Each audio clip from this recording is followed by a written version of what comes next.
सभी दर्शकों और श्रोताओं की सेवा में जोगेश सिंह कैद का नमस्कार और सभी को जय भीम।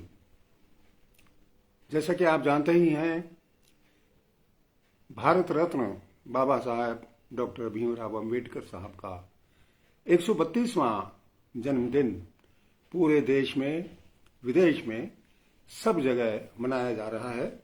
उसी उपलक्ष्य में हर जगह भिन्न भिन्न कार्यक्रम आयोजित किए जा रहे हैं और आज मैंने इस कार्यक्रम के लिए सादर आमंत्रित किया है आदरणीय मान्यवर सत्यपाल जी धम्मपद को। आप सूरतगढ़ विराजते मैंने ऐड कर लिया है। जय भीम साहब।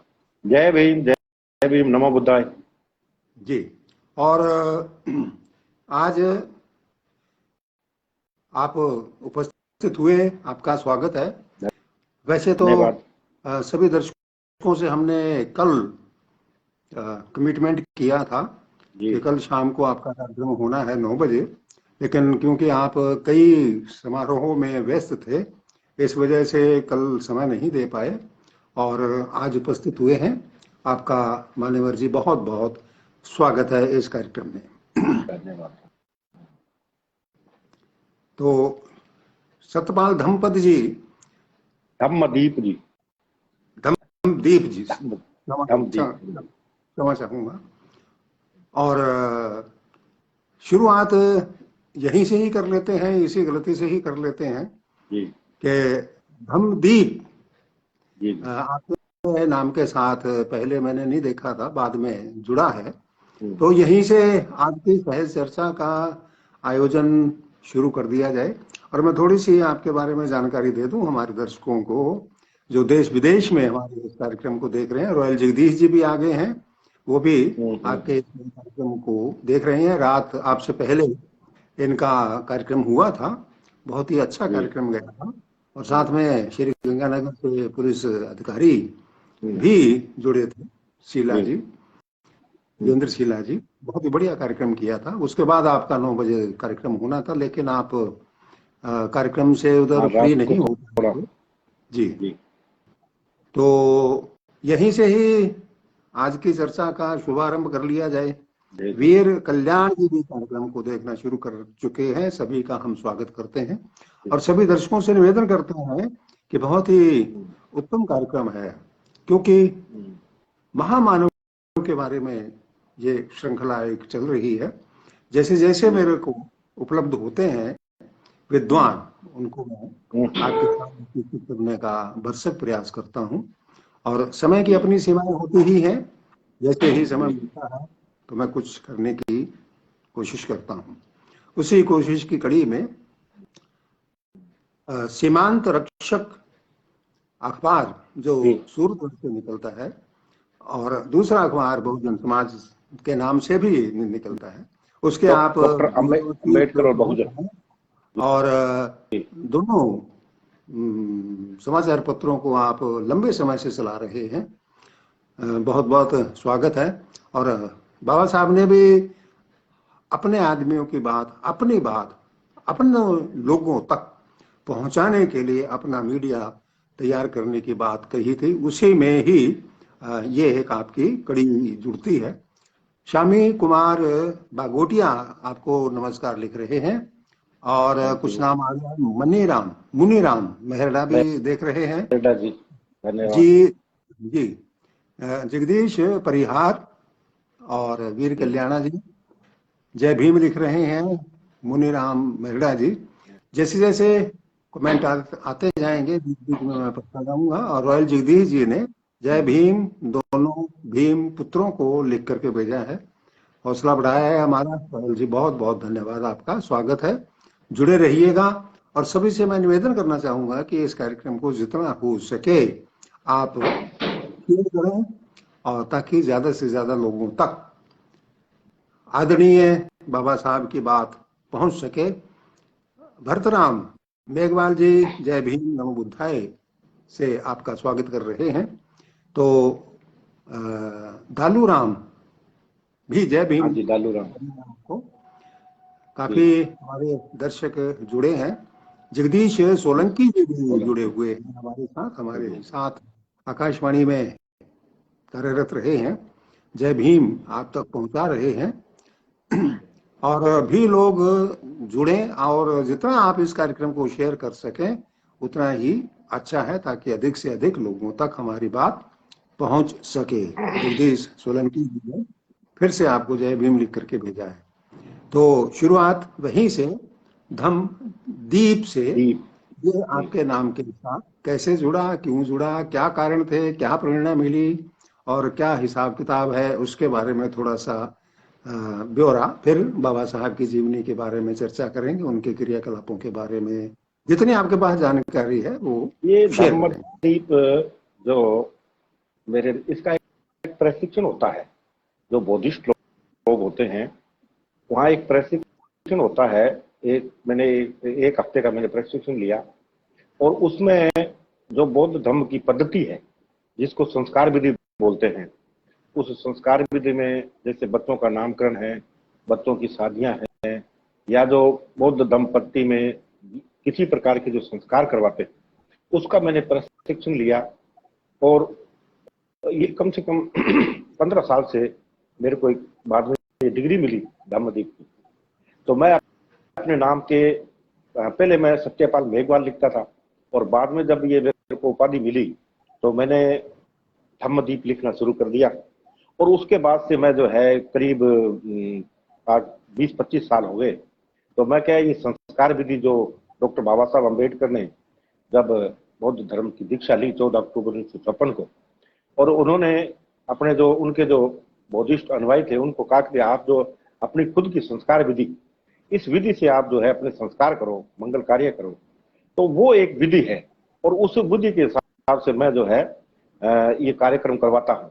जैसे बच्चों का किसी का नामकरण करना है, किसी बच्चे की शादी करवानी है, या किसी के परिवार में बूढ़े बुजुर्ग अगर कोई गुजर जाते हैं तो उसमें भी एक पाणित्रण पाठ होता है, वो करवाता हूँ। तो फिर उसके बाद में मुझे ये जब मैं 15-20 साल से करता हूँ तो फिर मेरे को लोगों ने भाई जैसे मान लो बौद्ध आचार्य का भी एक उन्होंने शब्द मेरे को दे दिया कि आप जो है ये जो बौद्ध धर्म का जो काम करते हैं तो आप बौद्ध आचार्य। तो फिर मैंने मेरे नाम के आगे जो है ये बौद्ध आचार्य सत्यपाल धम्मदीप लगाना शुरू कर दिया। तो अब मैं इसी तरीके से मैं काम कर रहा हूँ। और इसमें जो आज से मैंने 30 साल पहले मान लो जिनकी मैंने खुद जिनकी शादियां कराई, आज मैं उनके बच्चों की शादियां करा रहा हूँ। तो ये मेरे लिए बड़ी गर्व की बात है। अभी मैंने 2-3 शादियां कराई, तो चल रहा है। अभी 22 तारीख को मैं एक शादी करवाऊंगा एक लड़के की। थोड़ा शुगर का पेशेंट, तो गले में थोड़ी दिक्कत है, तो क्षमा चाहूंगा मैं। बाकी ये इस तरीके से जो है मेरे नाम के आगे जो ये बौद्धाचार्य लगा, और फिर पीछे जो है धम्मदीप लगा, ये है इसका जी। तो इसमें थोड़ा थोड़ा संस्कार विधियां जो है उनके बारे में थोड़ा सा चाहेंगे आपकी, कैसे कैसे होता है और उसमें क्या क्या होता है? सर इसमें ऐसा है कि नामकरण जो बच्चे का जब नाम निकालती है ना अपने, तो उसमें एक सिस्टम होता है इसका। एक जैसे बच्चे के दादा दादी है, नाना नानी है, और बच्चे के माता पिता है। इनके 6 लोगों के नाम हम एक कागज पे लिखते हैं, और उन नाम से जो शब्द होते हैं उन शब्दों में से नाम निकालते हैं। तो 6 लोगों के नाम हमने कागज पे लिख लिए, और फिर 6 लोगों के नाम के आगे जैसे मान लो जोगा सिंह चैत, सत्यपाल, मुनिराम, या लक्ष्मी देवी, विद्या देवी, जैसे भी उनके नाम होते हैं, तो उनसे हम एक एक शब्द निकाल के और 7 नाम हम निकालते हैं। 7 नाम निकालते हैं। जब बच्चे का नामकरण का समय होता है, चाहे वो लड़की है चाहे लड़का है, तो उसमें फिर वो हम वहां लोगों के बीच में उनको रखते हैं कि अभी ये 7 नाम है। तो इन 7 नाम से आप पहले बच्चे की माँ की जो प्रायोरिटी होती है, क्योंकि वो उसका बहुत बड़ा स्थान होता है। अगर माँ ये चाहती है कि मैंने अपने बच्चे का नाम पहले से तय कर रखा है, तो उसको भी फिर शामिल करते हैं। और नहीं तो फिर उन 7 नामों में से जो जितने भी लोग वहां बैठे होते हैं, भाई वहां तो फिर परिवार के लोग होते हैं, महिलाएं भी होती है, पुरुष भी होते हैं, तो फिर उसमें से एक नाम को तय किया जाता है। तो ये एक इसकी विधि है। हाँ, ये नाम TR से मतलब शायद टीचर होना चाहिए। भारतीय लिख रही है। अच्छा, तुलसीराम भारतीय, ये तुलसीराम जी भारतीय सोरानी से जुड़े हैं, सोरानी से। हाँ मेरे जी, पुराने तो मित्र है ये। ये कमेंट में लिख रहे हैं कि मेरी बेटी की शादी भी धमदीप जी ने जी जी करवाई थी। राम कुमार बिल्कुल करवाई। तिवारी जी नमस्कार लिख रहे हैं आपको। चलिए, मेरे को हाँ थोड़ा सा समय मिला तो मैं दो चार कमेंट आए हैं उनको मैं पढ़ दूं।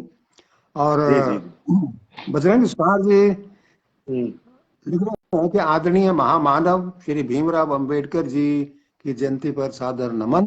हम्म दूली चंद बरुआ लिख रहे हैं कि दोनों बुद्धिस्ट मानवरों को बाबा साहेब अम्बेडकर के दबे कुचले मानव के मसीहा पर जो विचार चर्चा आपने चला रखी है ये बहुत ही अच्छी है। जय भीम। सरदूल राम जी भी देखना शुरू कर चुके हैं। और सीताराम शीला मेघवाल लिख रहे हैं, देख रहे हैं। शैलेंद्र चोपड़ा भी देख रहे हैं। और भरत राम जी भी देख रहे हैं। जसवंत सिंह जी भी जय भीम लिख करके भेज रहे हैं। डालू राम भी जुड़े हुए हैं हमारे साथ। और धम्मदीप जी, सतपाल जी डिस्कनेक्ट हो गए, मैं दोबारा ऐड कर लेता हूँ।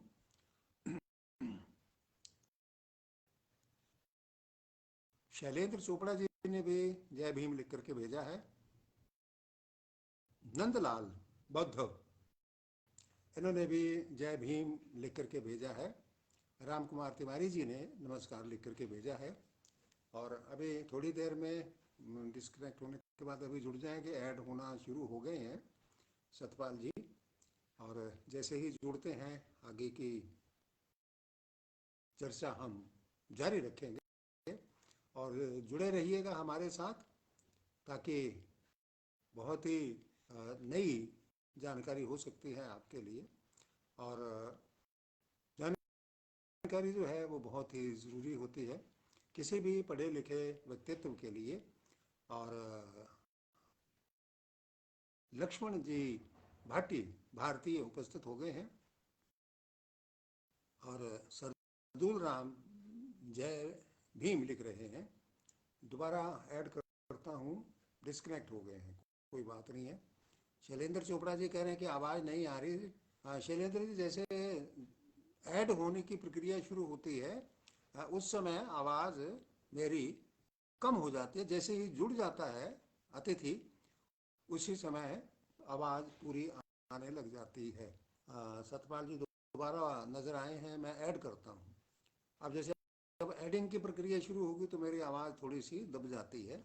और जैसे ही सतपाल जी जुड़ जाएंगे तो दोनों की आवाज़ आप तक सही सही और पूरी पूरी पहुंचना शुरू कर देती है। कन्हैया शीला भी कार्यक्रम को देख रहे हैं। जी डिस्कनेक्ट हो गए थे, माफ़ी चाहता हूँ सभी दर्शकों से। और इस अवधि में कुछ नाम मैंने पढ़े। जी आगे की है। ये तो हुई सबके नाम करने की।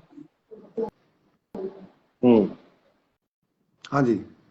और लक्ष्मण जी भाटी जी लिख रहे हैं कि शुभ संध्या सर जी, सत श्री अकाल, आपको भी जी बहुत आकाश, बहुत जी। धन्यवाद धन्यवाद बहुत बहुत।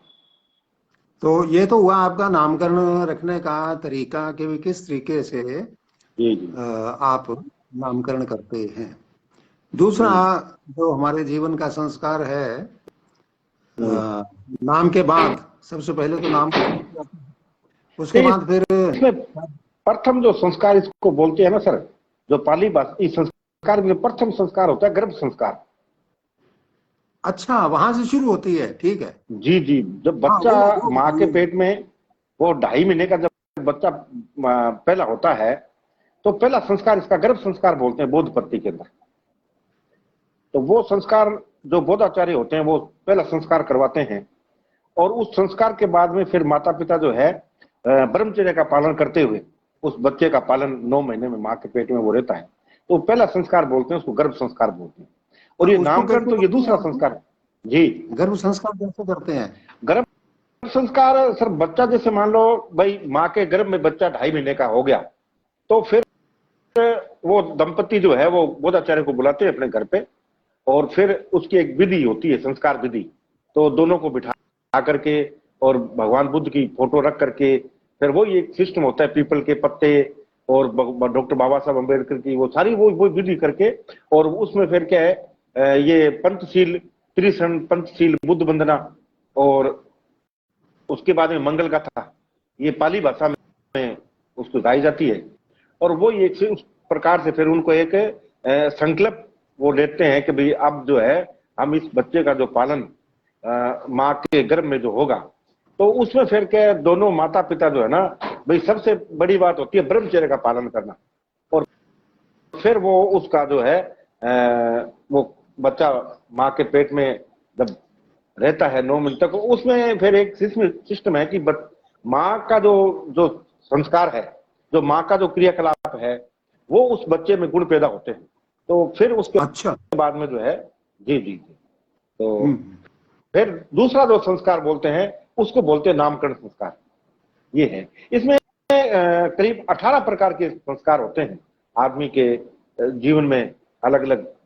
तो ये दूसरा, फिर मुंडन संस्कार भी होता है, फिर जब बच्चा स्कूल जाता है। तीसरा जो है ये पहला जब अपने जो जी तीसरा कौन सा है सर? ये बच्चे के अपने बाल निकालते हैं ना, झूला जिसको उतारते हैं, मुंडन संस्कार, मुंडन अच्छा अच्छा अच्छा संस्कार। हाँ जी हाँ जी। अच्छा। फिर ये 18 प्रकार के संस्कार है इसमें से, और नहीं धीरे धीरे चलता रहता है। सारे तो फिर इसमें ज्यादा लंबे हो जाएंगे, अपने इसी पे मेन चर्चा कर लेते हैं, और बाकी तो वो चलता रहता है फिर, क्योंकि फिर तो संस्कार जो है ना इसमें मेन तो देखो वही है। जैसे मुंडन संस्कार हो गया, फिर जब स्कूल जाता है तो उसका जो शिक्षा संस्कार होता है, उसको बच्चे से फिर मतलब वो बच्चा जब पहली बार स्कूल जाता है तो उसका भी एक संस्कार विधि होती है, उससे उसको संस्कार दे के बोधाचार्य घर आता है कि बेटा आज आप जो पहली बार स्कूल जा रहे हो, तो फिर उसमें उसको एकदम पूरी तरह, क्योंकि ये एक बौद्ध पद्धति है और उसके अंदर नियमों का पालन होता है, जो पंचशील है भाई, 5 शीलों का जो पालन करना होता है। और वो अगर बच्चे को उसी समय से अगर उसको मिल जाते हैं तो वो बहुत बड़ा संस्कारवान बनता है। और शीलों का पालन तो बहुत बड़ी बात है। ये बुद्ध ने आज से 2500 वर्ष पहले उन्होंने शीलों का जो उल्लेख किया, और वो तो बहुत अच्छी चीज है शीलों का पालन। अगर मान लो, क्योंकि ये जो बचपन से अगर उस चीज से बच्चा सीखता है तो उसके गुण तो अलग प्रकार के होते हैं, उसका ज्ञान अलग प्रकार का होता है, फिर उसकी बुद्धि जो है वो उसी तरीके से काम करती है। तो वो अलग एक प्रकार से ये मान के चलो कि अगर वो उसको बचपन से अगर वो चीज मिलती है तो वो एक अलग प्रकार की एक क्वालिटी तैयार होती है, एक क्रीम बनती है। और ऐसे ये बुद्ध जो धम्म पद्धति है उसके अंदर है इस प्रकार। तो ये और शिक्षा संस्कार के बाद अगला तो फिर तो हो गया, फिर वो संस्कार है। अब मान लो फिर उसकी शादी होती है, रिश्ता तय होता है, तो उसमें भी एक पहला संस्कार होता है रिंग सेरेमनी। अभी मैं पिछले दिनों में करवा के आया था भादरा में, वो मेरे मित्र है महावीर जी, शायद वो भी अपने जुड़ेंगे थे, महावीर जी माया, उनकी बच्ची का रिंग सेरेमनी कार्यक्रम हुआ था, तो उन्होंने मेरे को बुलाया था तो कभी बच्ची का रिश्ता करने के लिए आ रहे हैं, तो अपना तो वही सरकार संस्कार होता है। तो फिर रिंग सेरेमनी से पहले भी हमने जो है दोनों परिवार वहां बैठे, और बाद में फिर हमने त्रिसन जो 3 भगवान बुद्ध को नमन होते हैं, नमन करना, नमो तस्य भगवतो अरहतो सम्मा संबुद्ध, ये 3 प्रकार का जो बुद्ध की नमन करते हैं। और फिर बाद में जो 3 शरण है, बुद्धं शरणं गच्छामि, धम्मं शरणं गच्छामि, संघं शरणं गच्छामि, ये 3 प्रकार की शरण है। और फिर पंचशील है, तो पंचशील में पाणातिपाता वेरमणि सिक्खापदं समादियामि, अदीन्न दाना वेरमणि सिक्खापदं समादियामि, कामेषु मिच्छाचारा वेरमणि सिक्खापदं समादियामि, मूसावादा वेरमणि सिक्खापदं समादियामि, सुरामेर मदपमाद ठाना वेरमणि सिक्खापदं समादियामि। ये 5 प्रकार के सील हैं। फिर उसके बाद में फिर मंगल गाथा वगैरह ऐसा कुछ और होते हैं। तो बच्चे जैसे बच्चे का है तो फिर उसमें पुष्प वर्षा होती है, उनको आशीर्वाद दिया जाता है, उसमें फिर अष्ट मंगल गाथा होती है, तो वो भी है। तो इस प्रकार से ये एक संस्कार का सिस्टम जो है वो चलता रहता है। ये है जी। आदरणीय मान्यवर सतपाल जी, कोई और विशेष संस्कार का उल्लेख करना चाहेंगे? बड़े अच्छे लग रहे हैं, रोचक भी लग रहे हैं, और हमारे दर्शकों ने भी लिखा है कि बहुत अच्छा लग रहा है, आज नई नई बातें सीखने को मिल रही हैं। सुखा जट सिद्धू, मैं कमेंट में कुछ आए हैं, उनको मैं स्वर दे दूं, आप तक पहुंचा दूं। Sukha Jatt Sidhu, it is very unfortunate, जय भीम, जय Bharat, slogan is dividing the Hindu society. अच्छा जी, ये आपने लिखा है। और श्रवण कुमार जी भी देखना शुरू कर चुके हैं। राजेश जिसे भी लिख रहे हैं कि कैद जी आप भी तो सिंबल ऑफ नॉलेज हैं, आप क्या भी बात। कुछ विचार पढ़ चुके हैं। हाँ जी, बिल्कुल पढ़ चुके हैं, बिल्कुल सही कह रहे हैं। अशोक गुणपाल मानिक थेड़ी से आपको जय भीम भेज रहे हैं। और धन्यवाद धन्यवाद। चालिया मोहब्बत नमस्कार लिख भेज रहे हैं। राजेश राजेश जैसे आपको रेडियो पर खूब सुना, बहुत बहुत धन्यवाद।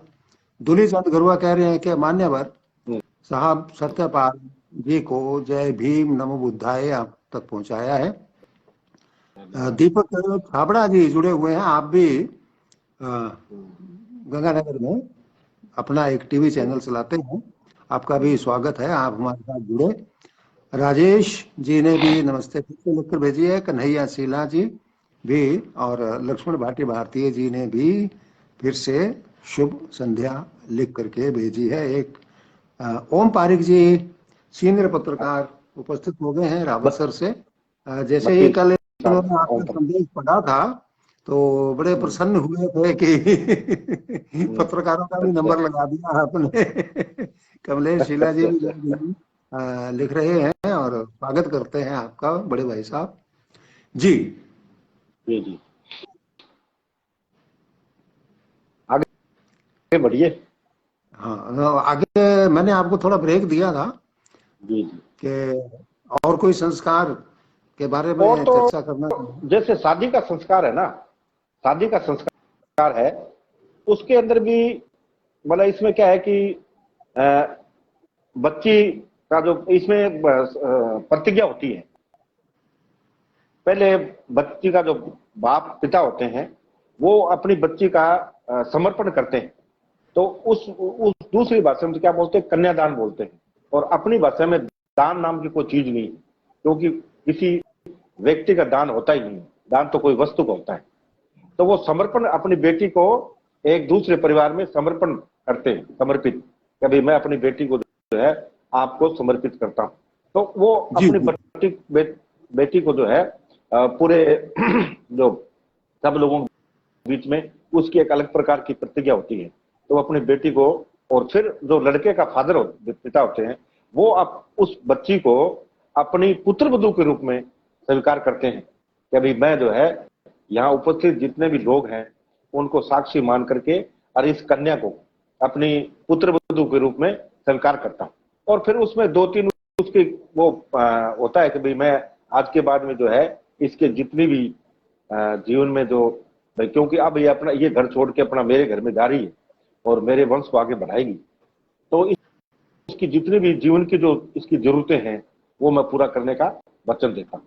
तो इस प्रकार वो एक प्रतिज्ञा वो बच्चे का जो पिताजी वो करते हैं। और फिर जो लड़की, फिर वो लड़की जो है उस लड़के को अपने पति के रूप में स्वीकार करती है। तो उसमें 5 प्रकार के अलग अलग उसमें वचन होते हैं कि भाई मैं इसको जो है अपने पति के रूप में स्वीकार करती हूँ। फिर इसके जो माता पिता है, मेरे जो सास ससुर है, मैं उनका पूरे ध्यान रखूंगी।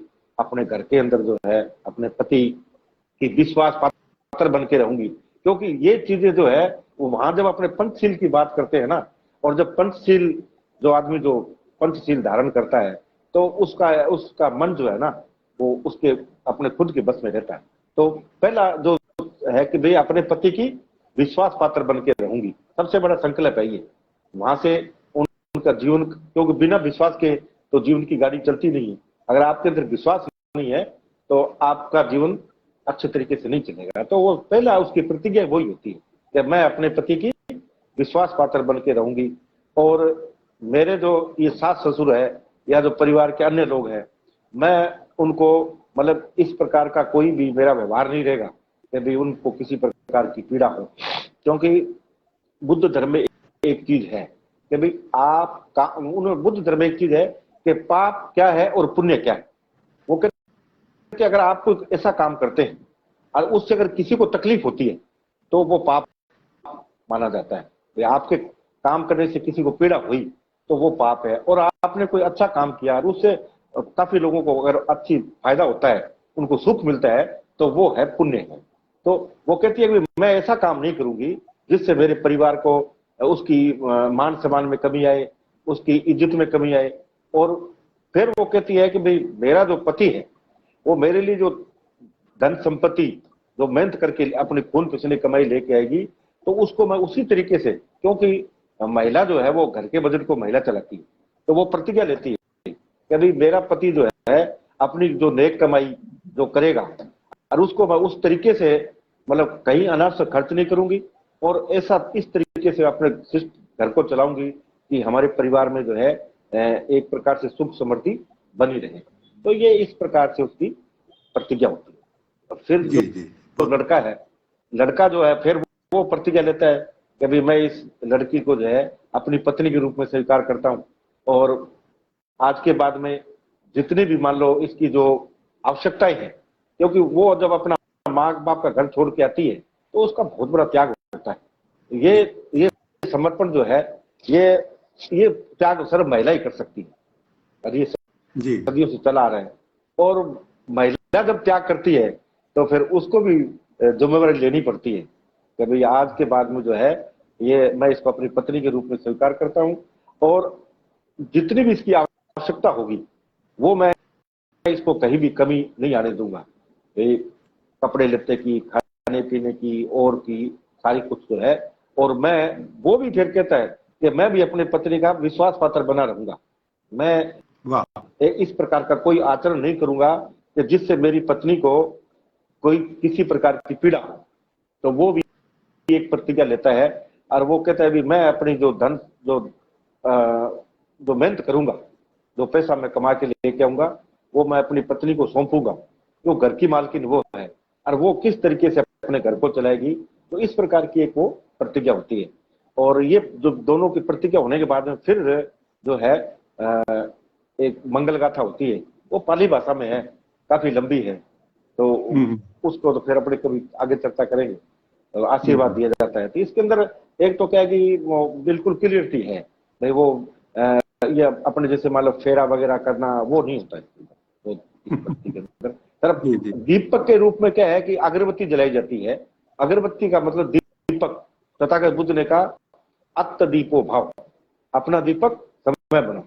और दीपक का अपना एक काम है, वो जब जलता है ना तो खुद अंधेरे में रहता है और औरों को रोशनी देता है, पूरी दुनिया को रोशनी देता है, वो एकदम ऊर्जा देता है। तो दीपक, वहां एक दीपक जलाया जाता है।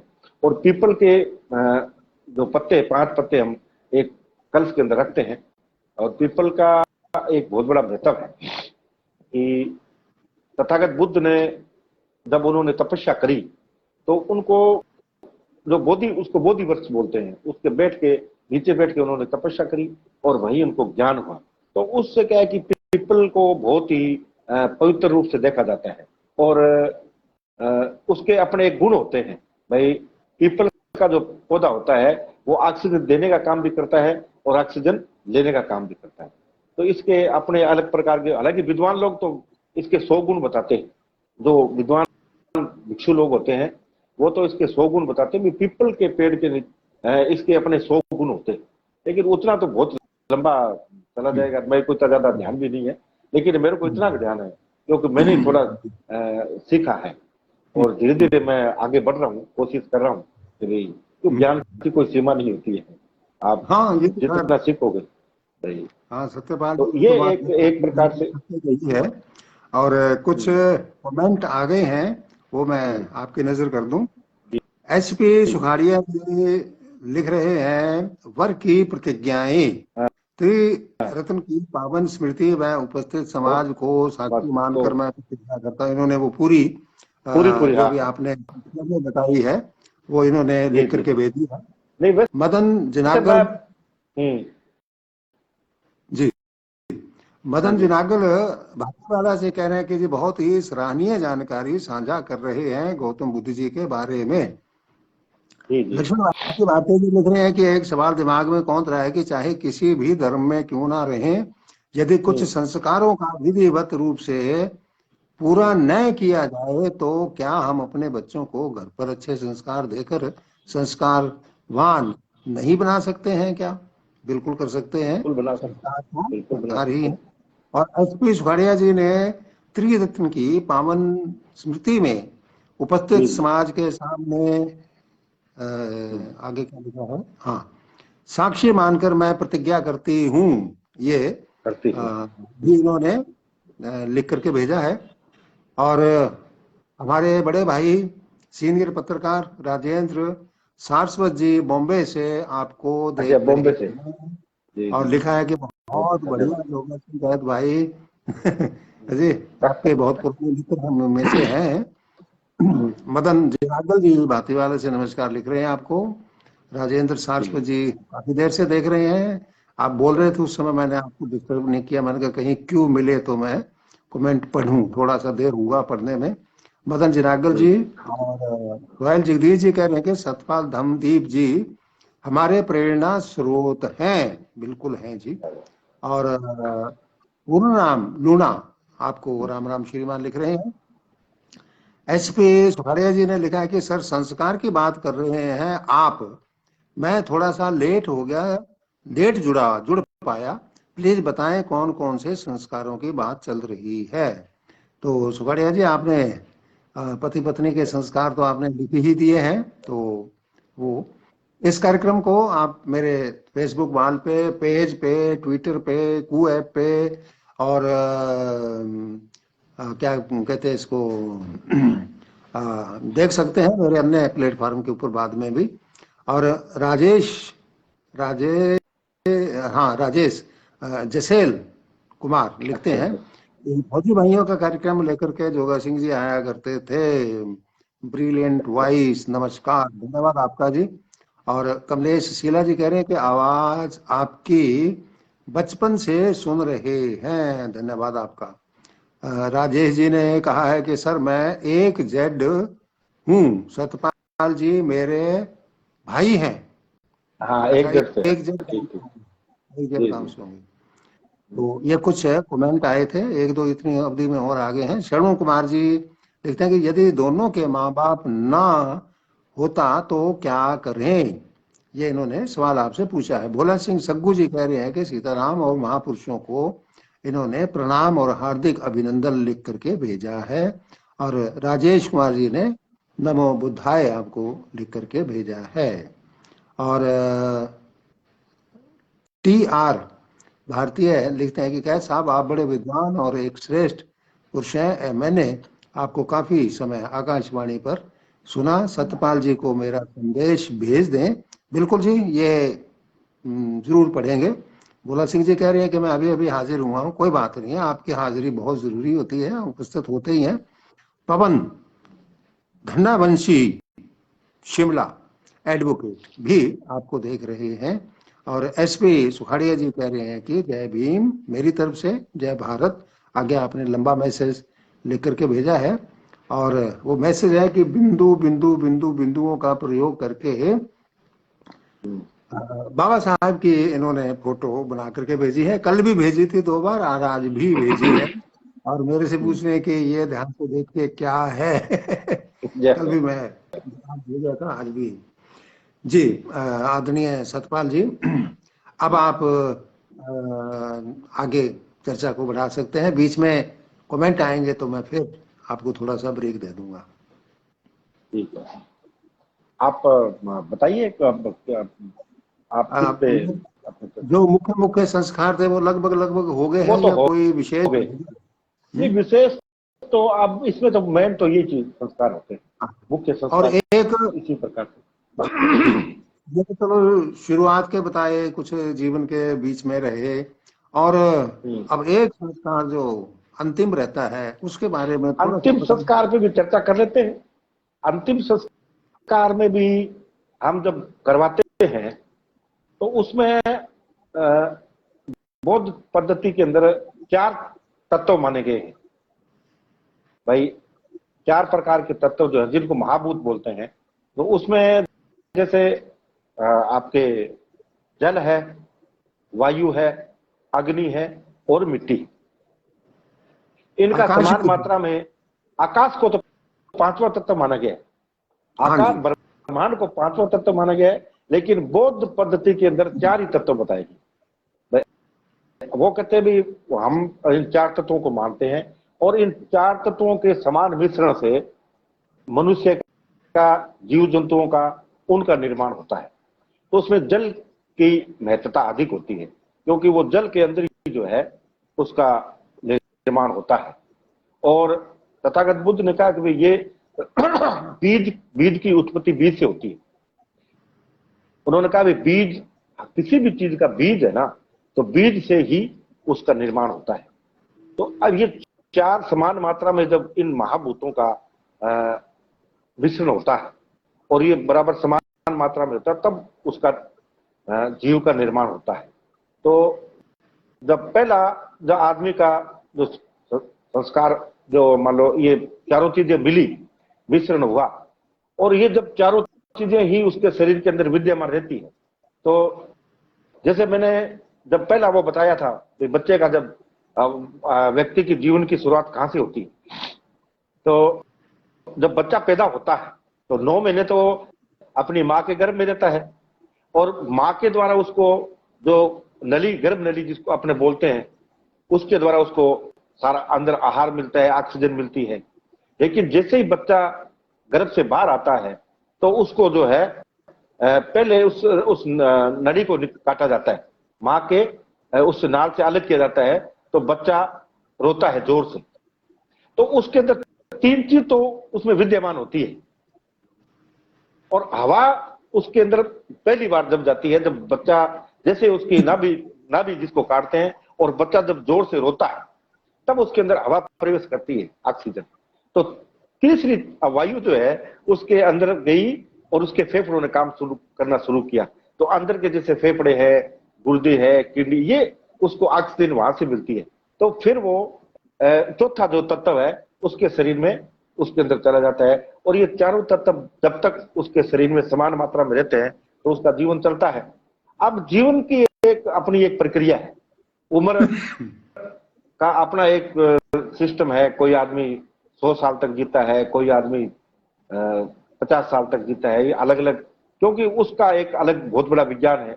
उस पर ज्यादा अपने चर्चा नहीं, क्योंकि इतना बहुत ये गुड ज्ञान है और इतना ज्ञान शायद मेरे पास भी नहीं है, लेकिन मैं जहां तक सीखा हूं, क्योंकि ये पद्धति का एक हिस्सा है, बहुत पद्धति का हिस्सा है भी, मनुष्य का निर्माण, और बीज का भी है। तो अगर बीज है तो बीज को भी अगर वो उतनी गर्मी नहीं मिलेगी, वो बीज अंकुरित नहीं होगा। ये भी एक विज्ञान है। जैसे अपने मान लो अभी अभी अपने गेहूं काट रहे हैं, अपने गेहूं काट दी, अभी खेत में अपने गेहूं है, और गेहूं से पहले हमने ग्वार जिस जमीन में बोया हुआ था, और वो ग्वार का बीज उस जमीन में पड़ा है, जमीन में वो 6 महीने से पड़ा, लेकिन वो पड़ा है सुरक्षित। लेकिन जैसे ही उसको वो, जब वो सावन भादवे का मौसम आता है और उसके अंकुरित होने का मौसम आता है, तो उसको वो हिट मिलती है जमीन में, और हिट मिलती है तब वो अंकुरित होता है। तो ये बीज का ज्ञान है। बीज, तब बुद्ध ने कहा कि बीज का इसको बोलते हैं, बीज की उत्पत्ति बीज से होती है, और वो तभी उत्पत्ति होगी जब बीज को वो गर्मी मिलेगी। तो ये उस का एक हिस्सा है कि भाई अब उसको आप उस तत्व को भी मान लो, चाहे बीज को मान लो, तो बीज को भी वो उसी समान मात्रा में वो उस समय वो गर्मी मिली, उस समय वो पानी, हालांकि वो जमीन में रहता है लेकिन वो अंकुरित नहीं होता है। ये अपने आप में एक विज्ञान है। तो इसका है कि समान मात्रा में ही जब ये चीजें मिलती है तब किसी चीज का निर्माण होता है। ये तथागत बुद्ध का एक बहुत बड़ा इस पे उन्होंने किया था। तो ये इसका एक शुरुआत है जी। अंतिम यात्रा किस प्रकार की रहती है, उसके बारे में थोड़ा सा प्रकाश डाल दें। अंतिम यात्रा में तो देखो, इसमें भाई बौद्ध पद्धति में तो अंतिम यात्रा भाई परिवार के लोग जब सारे इकट्ठे होते हैं तो एक पहले एक मतलब उनको बिल्कुल निराश दिला के एकदम तैयार करके, और फिर हम एक वहां ये पंचशील तीर्थन वगैरह करते हैं, और फिर हम जब चलते हैं तो दीपक, जैसे मोमबत्तियां वगैरह होती है, तो दीपक जला करके और हम पुष्पांजलि का इसमें एक महत्व रहता है कि श्रद्धांजलि जब हम देते हैं तो फूलों की व्यवस्था करके उसको अंतिम विदाई देते हैं जिसको बोलते हैं, तो पुष्प अर्पित करके, और फिर हम जब अंतिम विदाई करते हैं तो आगे जैसे धर्मगुरु है, बौद्ध भिक्षु है या बौद्ध आचार्य हैं, तो वो उसको अग्नि को अपने साथ लेके चलते हैं, जैसे मोमबत्तियां जल रही है, और उसमें फिर वो आगे चलते हैं कि हे मानव तू मुख से बोल बुद्धं शरणं गच्छामि। तो ये बौद्ध धर्म का वो इस प्रकार से आगे बोलते हुए जाते हैं। तो इसमें भाई उस व्यवस्था से थोड़ा सा की अलग हटके हैं, जो मान लो भाई अपनी जो हिंदू संस्कृति है उसका थोड़ा इससे अलग हट करके है।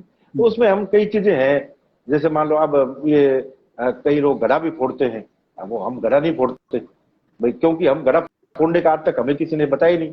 हमने कई लोगों से पूछा इसका फोड़ने का कोई कारण है, तो हमने घड़ा फोड़ना वहां से बंद कर दिया। मैंने कहा घड़ा नहीं फोड़ना भाई, हम जब संस्कार में करेंगे तो घड़ा ले जाओ, पानी का भर के किसी को दे दो या वहां रख दो। तो वो अगर एक घड़ा फोड़ पानी का भर के और फोड़ देते हैं, उसका कोई लॉजिक नहीं है, कोई मतलब। लेकिन एक घड़ा आप उनकी स्मृति में और भर के छोड़ते हैं तो वो किसी को उसका लाभ मिलता है, कोई पानी पीता है तो उसका लाभ मिलता है। तो क्या यार चलो एक कोई हमें यहाँ घड़ा मिल गया, कोई आदमी कहीं से भी आ रहा है। हालांकि आजकल तो क्या है कि सारी व्यवस्था है, लेकिन उस जमाने में व्यवस्था नहीं होती थी, पानी के लिए तरसते थे और पानी पीने को मिलता ही नहीं था, तो उसमें पानी का महत्व बहुत ज्यादा था। लेकिन आज भी हम जो है उस महत्व को हम बरकरार रखने का प्रयास कर रहे हैं कि भाई उस घड़े को फोड़ने के बजाय आप घड़ा भर के रखो, ताकि दूसरा क्या है कि फिर ये जो पौराणिक व्यवस्था है भाई कुछ हमने धीरे धीरे जो हमारा जो समाज है, क्योंकि पुरानी जो उस समय की जो चाहे उनको मजबूरियां मान लो चाहे कुछ मान लो, लेकिन वो रिवाज बन गए भाई।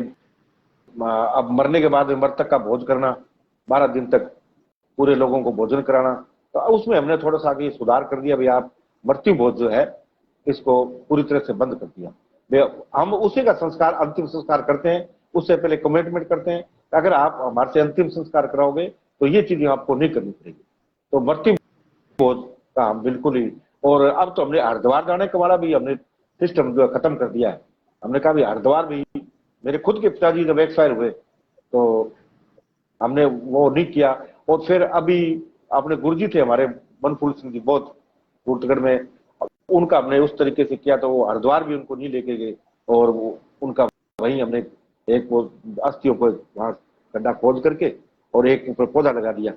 तो उसका क्या है कि भाई कम से कम वो एक स्मृतियां बनी रहेगी। आप वो पेड़ जो आपने लगाया, आप उस पेड़ में पानी डालोगे, उसके पास जाओगे, तो आपके जो जो परिवार के लोग चले गए तो उनकी एक स्मृतियां आपके बीच में बनी रहेगी। कभी ये हमारे पिताजी के नाम से हमने एक पौधा लगाया, तो वो बहुत पौधे की बहुत बड़ी उम्र होती है। तो हम शमशान घाट में जब वहां अंतिम संस्कार करते हैं तो वहां कोई अच्छी जगह देख लेते हैं कि भाई यहाँ जो है एक आप एक पौधा 2 पौधे लगा दो उनके नाम से। तो इस प्रकार से हमने एक नई शुरुआत करी है। उससे क्या है कि एक तो परिवार में भाई जिसके परिवार में कोई आदमी जाता है तो एक तो वो भोज जो करते हैं, एक तरफ लोग रोते रहते हैं, एक लोग खाते रहते हैं, तो उसको हमने पूरी तरह से बंद कर दिया। दूसरा क्या है कि भाई जो अनावश्यक खर्चे हैं, भाई आदमी मरने के बाद में जो ये खर्चे करते हैं, तो वो भी हमने करीब करीब हमने बंद करवा दिए। मैंने कहा भाई ये सारे के सारे बंद करो। तो इसमें ये एक तो इस प्रकार का, तो इसमें एक सामाजिक सुधार भी है। और अभी हमने जो एक सिस्टम और भी कर दिया भाई, आप जब आदमी अंतिम संस्कार में क्या है कि अपने परिवार में एक रिवाज है, सारे लोग कपड़े लेके आते हैं भाई। अब मतलब तो कम से कम भी उस दिन जो है मतलब हजारों रुपए का कपड़ा जो है वो बेस्ट चला जाता है भाई। एक बार उसके डालने के बाद वो कपड़ा किसी काम का नहीं रहता है, वो कहीं दे दिया जाता है, किसी को दे दिया जाता है। लेकिन अब हमने कहा भी कपड़ा लाना भी बंद करो, क्योंकि उसके अंदर एक चीज और है। और कपड़ा बाद में क्या करते हैं कि कपड़ा जाएगा परिवार का ही, वो उस वहां कहते भी है सिर्फ कपड़ा उसके शरीर पे, मृतक के शरीर पे परिवार का कपड़ा ही रहेगा, बाकी उतार दो। तो फिर जब बाकी आपको उतार के फेंकना ही है तो फिर कपड़े का व्यय करने की कहां जरूरत है। तो हमने उनको कहा भाई या तो आप लेके आओ तो नारियल ले आओ, खोपरे ले आओ, ताकि उसका जब अंतिम संस्कार करें तो वो काम में आ जाते हैं। अरे नहीं तो भाई सबसे बड़ा जो सामान होता है वो फूलों का होता है, भाई पुष्पांजलि कर दो आप। और हम तो ये भी कहते हैं कभी अगर मान लो आप 20-25 या 50,000 रुपये वो कपड़े के नाम पे खर्च करते हो, अरे कोई गरीब आदमी है उसका फादर एक्सपायर हो गए, तो वो 20-25,000 रुपये आप उसको इकट्ठे करके दो, सारे परिवार के लोग मिले, पहले भी 200 रुपए के हमें कम्बल लेके आए, ये कम्बल नहीं लेके और 200 रुपए इसके इकट्ठे करके दे दो, तो ये परिवार में 4 दिन 5 दिन जो बैठक करेगा तो उससे क्या है, उसका बेचारे का घर का वो आराम से कर लेगा। नहीं तो उसको क्या है, कर्जा लेना पड़ता है भाई। परिवार में ये तो एक अभी बैठना पड़ेगा, उसका उसका काम रुक जाता है। अगर परिवार में आदमी बीमार है और वो 10 दिन 15 दिन महीने 2 महीने बीमारी में रहेगा तो पैसा लगेगा। और अचानक जब आदमी मरता है तो एकदम उसके विपत्ति का पहाड़ टूट जाता है, और उसको नहीं चाहते हुए भी पैसा कहीं से उधार लेकर के, कर्जा लेकर के या अपनी जमीन को गहने रख करके और वो करना पड़ता है। तो हम ये कहते हैं कि अगर सक्षम आदमी है उनके लिए तो कोई दिक्कत नहीं है, लेकिन अगर गरीब आदमी है तो उसको ये सबल मिलना जरूरी है। हम शुरुआत हम कई जगह से करी है कि भाई आप जो है इस तरीके से जो है आप करो ताकि उस गरीब को सारा मिल जाए। तो ये इस प्रकार का एक सिस्टम है। और बहुत ही बढ़िया, आपने उत्तम जानकारी दी, और ये जानकारी लगभग सभी के पास होनी ही चाहिए। और बहुत ही अच्छा होगा कि अगर इन जानकारियों के ऊपर कोई अमल करे।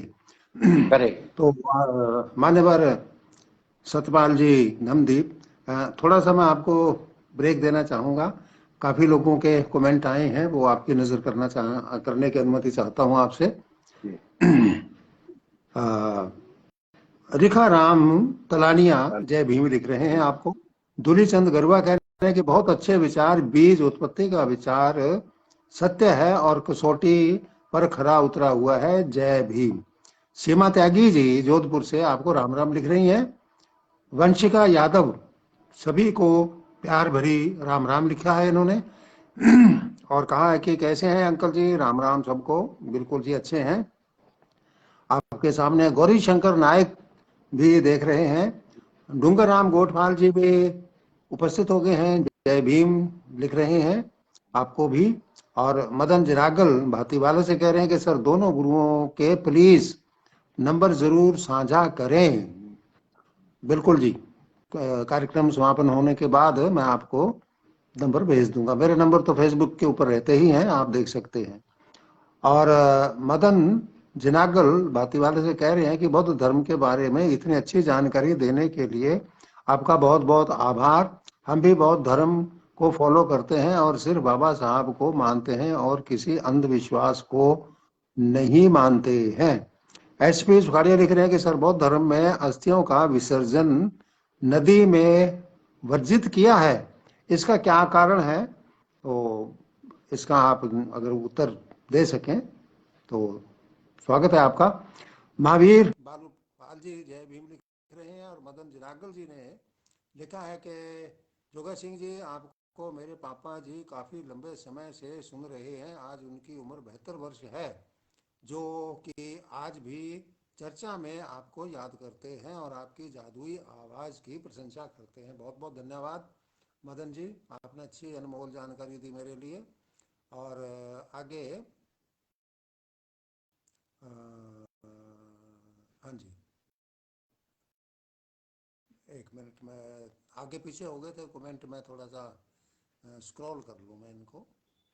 चलो जी, महावीर बारूपाल जय भीम लिख रहे हैं। और मदन जी का संदेश मैंने पढ़ ही दिया था। और आगे लिखते हैं कि जोगा सिंह जी, इसी 13 अप्रैल को भातीवाला के पास रेडियो उद्घोषक श्री दुर्गा राम जी नायक जी ने से मुलाकात हुई थी, जिसमें आपके बारे में पूछा तो उन्होंने कहा कि वो अब यहाँ नहीं रहते हैं। और पवन जी और राजेश जी जुड़े हुए हैं हमारे साथ लगातार। शैलेंद्र चोपड़ा जी, और शैलेंद्र चोपड़ा जी कह रहे हैं कि आवाज़ नहीं आ रही है। तो मैं अभी डिस्कनेक्ट हो गए हैं, मैं दोबारा ऐड करता हूँ सतपाल जी को। सरदुल राम जी भी जय भीम लिख रहे हैं। सरदुल राम जी भी जय भीम लिख रहे हैं। और आगे नाम था नंदलाल बौद्ध भी जय भीम लिख रहे हैं आपको। शैलेंद्र चोपड़ा जी भी जय भीम लिख रहे हैं। और वंशिका भी जय भीम लिख रही हैं। और सीमा त्यागी जी जोधपुर से लिखते हैं, हमारी जीवा ही हमारे हृदय का कवच है, ये हमारे जीवन की रक्षा करती है। राजेंद्र प्रसाद चौहान जी आपको प्रणाम लिख करके भेज रही है। तो मान्यवर सत्यपाल जी, धमदीप, अब ये तो एक संस्कारों की विधि जो आपने संक्षेप में बहुत ही मैं एक रुचिपूर्ण ढंग से प्रस्तुत की जी। मैं थोड़ा बीच में एक बता दूं भाई, शादियों में भी अब हम जो है ना, ये जो दहेज प्रथा है, इस पे भी पूरी तरह से मैंने ब्रेक लगाया है। मैंने अपने घर से शुरुआत करी है। अभी मेरे बेटे की शादी थी 18 मार्च को, तो मैंने रिश्ता भी उसी शर्त पे तय किया था। बच्ची जो है एमएड है, बीएड है, पढ़ी लिखी बच्ची है। तो मैंने उनसे एक कमिटमेंट किया भी मैं दहेज, शादी में एक पैसे का दहेज नहीं लूंगा। अगर आप इस शर्त पे शादी करोगे तो मैं करूंगा, नहीं तो मैं नहीं करूंगा। क्योंकि लोग क्या करते हैं कि आजकल एक नया ट्रेंड चल गया है कि बच्चे की शादी में उसकी बेटी के बाप से लाखों रुपए का सामान ले लेते हैं, और जब वो नकदी देता है ना, तो कोई 50,000 देता है, कोई लाख देता है, तो उसमें से 1 रुपया चक करके और कहते हैं जी हमने बिना दहेज के शादी करी। तो वो कई बार मेरे पास भी अखबार में भेज देते हैं और हम खबर छाप देते हैं, हमें पता नहीं होता है। लेकिन बाद में दूसरी दिन हमारे पास फोन आते हैं कि भाई ये जो है ना, आप उसने पैसे तो ले लिए, भाई 20 लाख रुपए का सामान आपने ले लिया, और आपको नगद अगर उसने 1 लाख रुपए दिया तो आपने लिया नहीं, कहते हो जी हमने बिना दहेज की शादी करी है। तो वो बेटी के साथ में बहुत बड़ी चीटिंग, बेटी के बाप के साथ में जो है ना बहुत बड़ी चीटिंग करता है लड़के का बाप। वो समाज में भी अपना हाँ, कि भाई समाज में भी जो है ना, हम बड़े बनना चाहते हैं कि भाई हमने सुधार कर दिया, दहेज नहीं लिया, और दहेज भी आपने दे दिया। तो मैंने उसकी शुरुआत इस तरीके से करी अपने बेटे की शादी में। मैंने कहा भी मैं जो है ना, एक पैसे का भी मैं दहेज नहीं लूंगा। और मेरे संबंधी ने मेरा इतना अच्छा सहयोग, क्योंकि बिना बराबर के सहयोग किए होता नहीं है। क्योंकि हमारी एक सामाजिक ये परंपरा है, हर बाप चाहता है अपनी बेटी के लिए कि मैं मतलब देऊं। तो उसने कहा कि मेरी बेटी का जो है पहली मेरे परिवार में शादी है, और मैंने लोगों को बहुत कुछ दिया हुआ है, अपने गिफ्ट देते ही हैं। जैसे लड़की की शादी में कोई किसी ने फ्रिज दे दिया, किसी ने अलमारी दे दी, किसी ने कूलर दे दिया। मैंने कहा आपने दिया है, आपको वापिस मिल जाएगा, लेकिन मैं नहीं लूंगा। तो हमने शादी कर ली। फिर लास्ट में वो 2 दिन पहले उनका मेरे पास फोन आया, कल ऐसा है कि हम 4 अंगूठियां कर रहे हैं सोने की। मैंने कहा किसके लिए? कभी एक तो आपके लिए, एक अपने वो, और एक आपकी मम्मी जी के, एक आपकी सासू के लिए। मैंने कहा इनकी जरूरत नहीं है। मैंने कहा आपकी बेटी में, मेरे बेटे में अगर अच्छे गुण होंगे ना, तो मेरे को सोने से तोल देंगे। ठीक है। मैंने कहा मेरे को इस चीज की जरूरत नहीं है। और कपड़े भी मैंने कहा मैं कपड़े भी नहीं लेना चाहता। भाई कपड़े हम इतने साल से पहन रहे हैं। भाई मैंने कहा मैं 61 साल की मेरी उम्र हो रही है, और अब आप मेरी पत्नी को अगर मान लो कोई कपड़े दोगे तो उसको 61 साल के कपड़ा तो पहने ही है ना। तो ये समाज में बदलाव करने की जरूरत है। तो फिर उन्होंने कहा, मैंने कहा चलो आप ज्यादा करते हो, आपको मन को ये लगता है भी मैंने अपनी बेटी को कुछ नहीं दिया, तो आप इसके लिए गहने, मैं आपको सोने के आइटम इसको दे दो। और वो भी अपनी बेटी को, मेरे बेटे के लिए नहीं, मैंने अपने बच्चे के लिए भी जो है ना, मैंने कहा आप अपने दिमाग के लिए भी ना तो कोई सोने की चेन है या अंगूठी, ये भी नहीं करोगे। बच्ची के लिए आप अपना, क्योंकि वो बच्ची को करोगे तो वो उसकी व्यक्तिगत संपत्ति है, वो उसके पास जीवन, उसका गहना है ना, उसकी संपत्ति है, उसके काम आएगा। तो उन्होंने अपनी बेटी के लिए कितना किया, क्या किया वो अपने को। लेकिन हमने भी अपने तरफ से, मैंने कहा उस बहू को ये भी पता नहीं, एहसास नहीं होना चाहिए कि अभी इन्होंने कुछ लिया भी नहीं, मेरे लिए कुछ नहीं किया।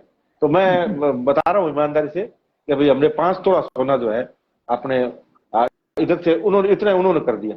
तो उस बच्ची के पास आज मतलब अपना एक उसका एक उसकी निजी संपत्ति है। तो इस प्रकार से हमने, फिर मैंने संपादकीय लिखा भी था कि भाई अगर या तो आप जो है दहेज लो तो पूरा लो, ताकि बच्चे के बाप को ये एहसास हो कि यार चलो भाई मैं, अब तुम लेते भी हो और फिर ये कहते हमने लिया भी नहीं।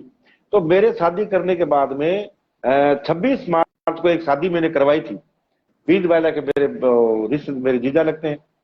पहले उनकी मैंने खुद की शादी करवाई थी, आज से 25-30 साल पहले। फिर मैंने उनकी बेटी की शादी कराई थी, और अभी 26 मार्च को उनके बेटे की मैंने शादी कराई।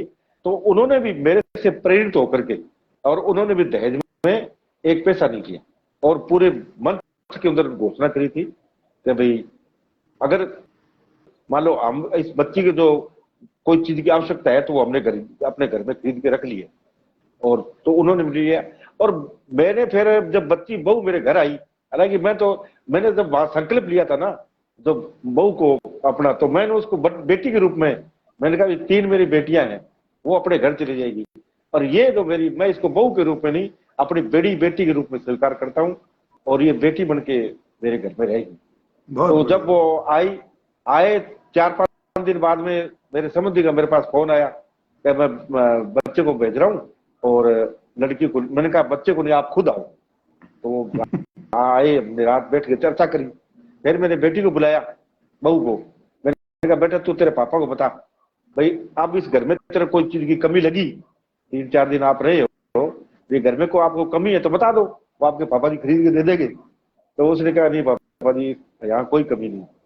तो इस प्रकार से देखो, ये एक सामाजिक बदलाव आप तभी कर पाओगे जब आप खुद वहां से शुरुआत करोगे, और बिना आप जो है ना ये थोथी बातें करते हो समाज में, मंचों पे, और आपकी कथनी और करनी में अगर अंतर है ना, तो फिर आप समाज को कोई अच्छी चीज नहीं दे सकते। तो बहुत इसलिए बहुत धन्यवाद इसके लिए। मैं मैं तो क्योंकि मैं तो बाबा साहब के मिशन पे पिछले 30-35 साल से, मैं 92 से मैंने अखबार शुरू किया, डॉक्टर अम्बेडकर बहुजन।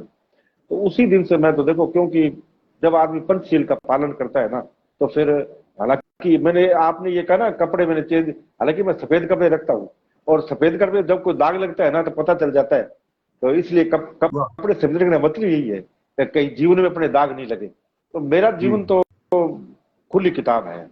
मैंने अपनी पत्रकारिता को, देखो मैं पत्रकारिता करता हूँ, और पत्रकारों को तो आपको पता है बहुत ज्यादा पैसे की जरूरत होती है, लेकिन मैंने कभी जो है ना उस चीज को महत्व नहीं दिया, और पूरे 35-40 साल के जीवन में मैं ईमानदारी से पत्रकारिता कर रहा हूँ, और मजे जी की।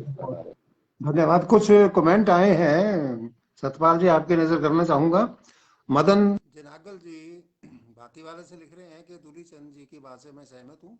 अभी आप डिस्कनेक्ट हो गए हैं, जैसे ही मेरे को नजर आएंगे मैं आपको जोड़ दूंगा। मदन जनागल भाटी वाले से लिख रहे हैं कि बहुत ही सराहनीय कार्य कर रहे हैं सतपाल जी, सल्यूट आपको। डूंगराम गोठवाल जी कह रहे हैं सर जी, ये जो वंशिका यादव के नाम से आईडी है वो रवि यादव है जी, उन्होंने अपनी बेटी के नाम से बना रखी है।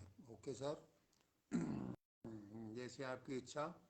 वेद प्रकाश बौद्ध भी अच्छा कह रहे हैं। सीमा त्यागी जी कह रहे हैं कि भाई साहब, कानून के रक्षक कानून को तो मानते हैं लेकिन कानून की नहीं मानते, इसलिए मैंने सबसे निवेदन है कि जो कार्य किया है सभी के सहयोग से सबके लिए होना चाहिए। बिल्कुल धन्यवाद जी आपका। और भागीरथ पुनिया जी कह रहे हैं कि सही कहा आपने। डूंगराम गोठवाल जी कह रहे हैं कि आवाज़ कम आ रही है, शायद आवाज़ अब पूरी आ रही होगी। और वंशिका यादव जी कह रहे हैं अंकल जी आपकी वॉइस बहुत कम आ रही है, हो सकता थोड़ा नेटवर्क हो गड़बड़। और राजा राम लखोटिया जय भीम लिख रहे हैं। कुलदीप डागला नमो बुद्धाय जय भीम लिख रहे हैं। डूंगराम गोठवाल जी ने मेरा नंबर लिख करके भेज दिया है। मदन जी जनागल जी, ये नंबर जोगा सिंह जी का है। जगदीश लिखाला जय भीम लिख रहे हैं। लक्ष्मण लक्ष्मी नारायण सहगल साधु शहर से जुड़े हैं कि बेहतरीन जानकारी दी जा रही है, बहुत बहुत धन्यवाद आपका। दिलीप नागौरी, जगदीश लिखाला और लक्ष्मी नारायण जी भी जय भीम लिख रहे हैं। भागीरथ टाक ने अच्छा अच्छा अच्छा, थोड़ा ऊपर नीचे कमेंट चले जाते हैं कई बार। हाँ जी, पवन जी भी लिख रहे हैं, और सीमा जी भी ने भी राम राम लिखी है। कुछ नाम और आए हैं। प्रकाश साहू, गणपत राम चाबा, सीताराम लिख रहे हैं। और एसपी सुखाड़िया जी कह रहे हैं कि बहुत अच्छी जानकारी दे रहे हैं, गुरु जी के नंबर जरूर दें, नीचे लिख दिए हैं डूंगराम जी ने, आप नोट कर लो। और मदन जिरागल जी भातीवाल से कह रहे हैं कि दूली चंद जी की बात से मैं बिल्कुल सहमत हूँ।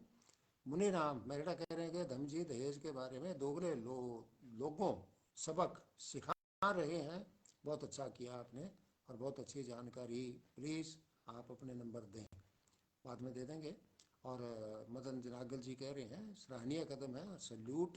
अगर कोई बीच में नाम छूट भी जाए तो मैं क्षमा चाहूँगा, क्योंकि कई बार ये आगे पीछे हो जाते हैं उंगली लग टच होने से। प्रकाश सहू सतपाल जी को क्रांतिकारी जय भीम लिख रहे हैं। देव भाटी जी हैं। प्रकाश सनहू और गणपत राम छाबा और सुखाड़िया, एसपी सुखाड़िया मुनीराम, इन्होंने अपने कमेंट लिखे हैं।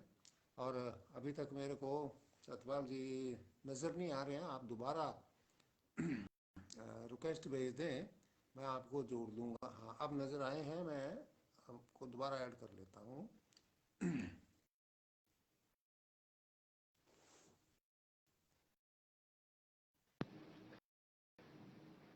हाँ जी, थोड़ी नेटवर्क की प्रॉब्लम है, बीच बीच में कई बार डिस्कनेक्ट हो जाता है। भोम सिंह जी चौहान मीठी मीठी राम राम लिख रहे हैं आपको। और प्रकाश सनहू सतपाल जी को क्रांतिकारी जय भीम लिख रहे हैं।